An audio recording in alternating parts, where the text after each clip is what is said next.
What does the Bible say about infant baptism? Now, this is part 2 in our 5-part series looking at this particular question. Last time in part 1, we just basically introduced the topic and said that there were a number of foundational doctrines that needed to be in place for the arguments for infant baptism to be persuasive. And so we'll look at these in a bit more detail in the next couple of parts. The first one has to do with the continuity of the covenant. This was touched on briefly in part 1 as we looked at how all the covenants that are given in the Bible include both the ones whom are addressed by God and also their children. And here we're going to look at more details about the relationship between particularly circumcision and baptism and the way this relates to continuity of the covenant. Now, the most important thing to see with regard to the connection between circumcision and baptism is that the same promises underlie both circumcision and baptism. Both of these sacraments have the exact same promises that underlie them, and therefore they function fundamentally in the same way, though there are maybe slight differences, and there are some slight differences.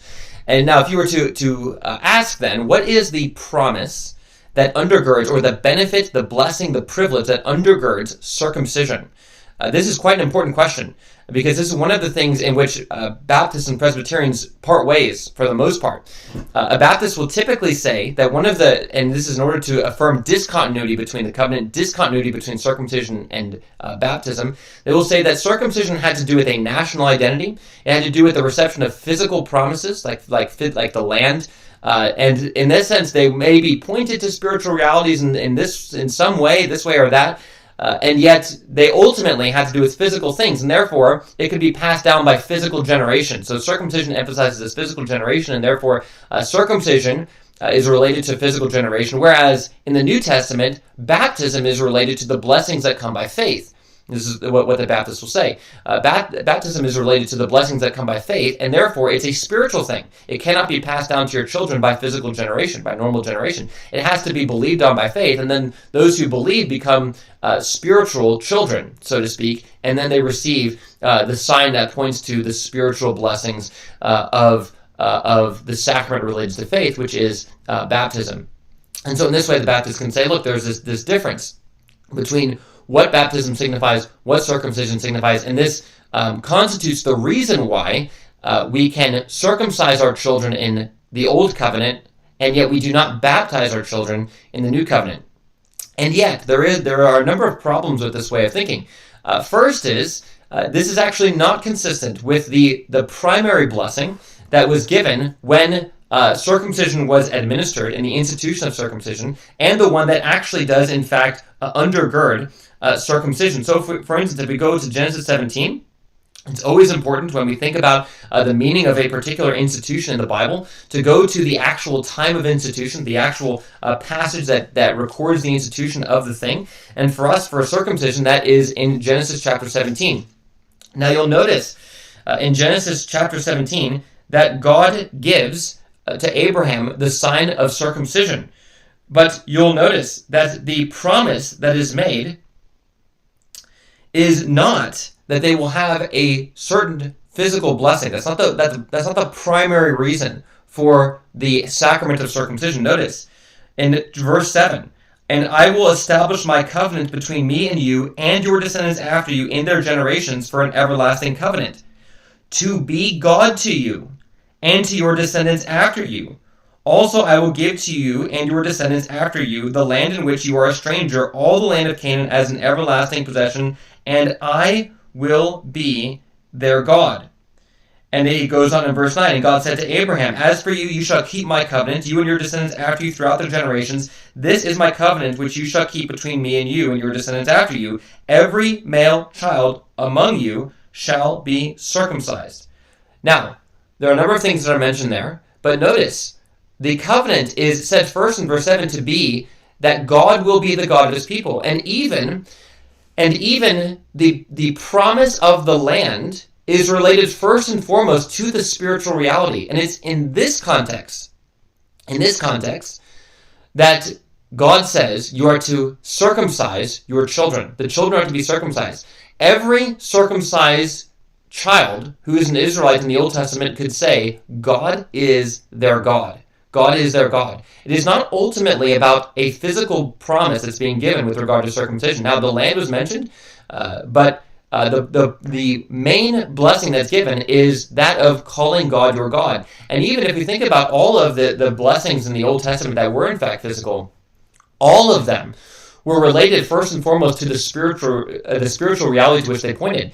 And so the land is not important in itself. The reason in the Old Testament the land is important is because the land is the place where God would dwell with his people. It was basically the new Eden. It was the place where God would live with his people, and he would choose a place within the promised land to set his name forever, where God would meet with his people. And so therefore, even the land itself is related to the more fundamental blessing of having God as your God. This is why Moses says in Exodus 33, if you do not go up with us, do not send us out from here. God had just said, you're a sinful people.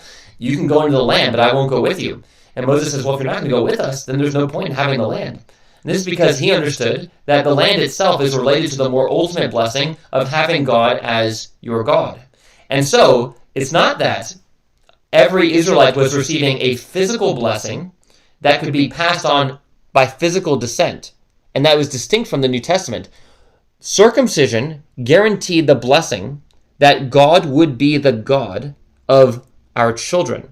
And what's important to see is that in the New Testament, the exact same blessing is given to those who are baptized. We looked at this earlier with Matthew 28. So the reason this is important, as we consider this in relationship to Genesis 17, is that in Genesis 17 and in Matthew 28, both of those are recordings of the institution of the sacraments of the covenant.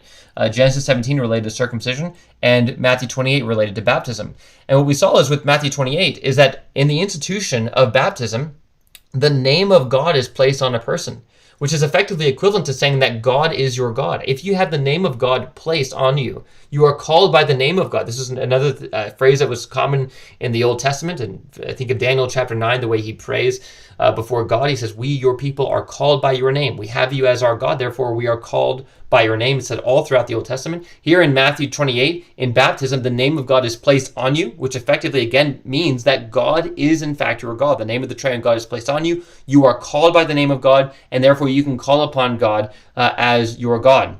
That is the same blessing that is found with regard to circumcision. And so there is a fundamental line of continuity between circumcision and baptism. In both cases, those who receive it are called by the name of God, and they can call God their God. If we look even further at Romans chapter 4, where we get another description of the blessings that are signified by circumcision, we'll find something very similar as well, particularly as it relates to the blessings that come for baptism.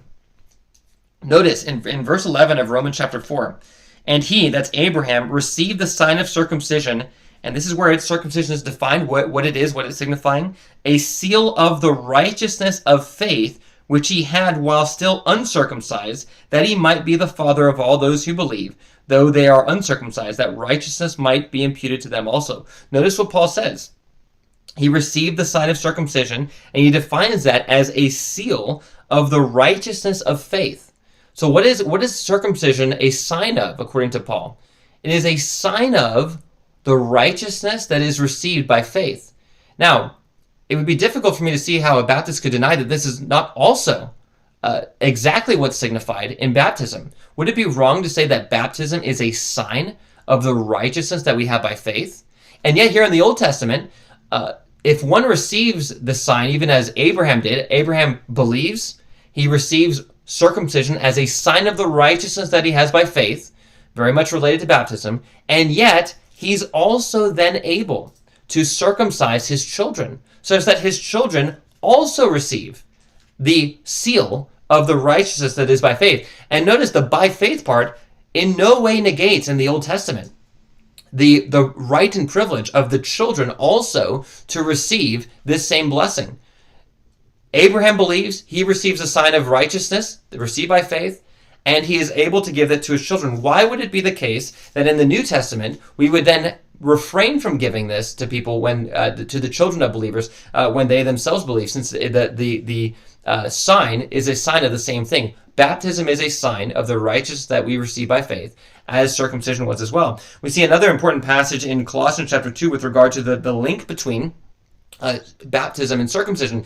And this particularly is related to the spiritual reality that's found in both. So circumcision is an outward sign and it corresponds to an inward reality. Baptism is an outward sign and it corresponds to an inward reality. What is the outward sign and what is the inward reality to which it corresponds? We've looked at the outward sign. The outward sign is that God's name is put on you. You can call upon God as your God. It's the sign and seal of the righteousness that we have by faith. But notice, Paul describes in Colossians 2 the inward reality to which it corresponds. You think of with circumcision, the idea is the circumcision of the heart, fundamentally meaning conversion. And the same thing we see with baptism. Baptism is a sign of the inward change of the heart that is found in conversion. And so Paul actually puts these two together in Colossians chapter 2. He says, in him you were also circumcised with a circumcision made without hands. So the inward circumcision. By putting off the body of the sins of the flesh by the circumcision of Christ. Buried with him in baptism, in which you were also raised with him through faith in the working of God who raised him from the dead. So therefore the idea is that there is upon conversion, there is a spiritual regeneration that happens, a spiritual giving of new life, a resurrection from the dead, so to speak. And Paul says that is essentially equivalent to the thing to which circumcision points, the invisible circumcision made without hands, the circumcision of the heart. And baptism corresponds to the same thing. Baptism corresponds to the same thing. Baptism is, as Paul says, being buried with Christ in baptism and raised with him to newness of life. It's a picture of regeneration, of spiritual resurrection from the dead. Now, if baptism and circumcision correspond to the same thing, they are reflections of the same inward reality. They're a sign and seal of the same righteousness by faith. They have the same effect so as to have the name of God put upon you, such that you're called by God's name and can call God the God of your children. The question now becomes, what grounds are there? What grounds are there for a distinction in the practice of withholding a baptism from our children and yet giving circumcision to the children of believers in the Old Testament? Why is it the case that every Israelite child could say, God is my God, I have the sign and seal of righteousness by faith put on me from the beginning of my life, 8 days into my life, and this sign is a sign of the inward change of the heart, the circumcision without hands. And then in the New Testament Christ comes, he expands grace for everyone, so it would seem. And yet, none of our children can claim that. None of our children can say that God is their God from birth. None of our children can say they have the sign and seal of the righteousness that is by faith put upon them from birth. And none of our children can say that they have the sign that points to the reality of spiritual resurrection from the dead. Why is it the case that all of the children of the Old Covenant before Christ comes could say that and have that benefit, and none of them can in the New Covenant? Baptism and circumcision are related to the same reality. They fundamentally are in continuity one with another. And this is because the covenant of grace is fundamentally a continuity between the Old and the New Covenants. There has always been only one way of salvation. And in the covenant scheme of God, that one way of salvation has always included the inclusion of children in the covenant community. Now, this may raise some questions. Perhaps you say, I can see some of that. But yet there are still some questions. For instance, are you then saying that every child of a believer is saved? Are you then saying if they can call upon God as their God, if they've received the sign and seal of righteousness that is by faith, even before we can see that they believed, that every single one of them is saved? How does this relate to this particular question? And the answer to that comes with something we'll deal with in the next question. This is the other fundamental doctrine that has to be in place for these arguments to be persuasive, and that is the distinction between the invisible and the visible church. The visible sign gets you visible blessings and benefits. The invisible sign to which it points gives you the real thing. There's a connection between the two, and yet they are distinct. And so we'll look at that next week as we tackle part 3 in what does the Bible say about infant baptism.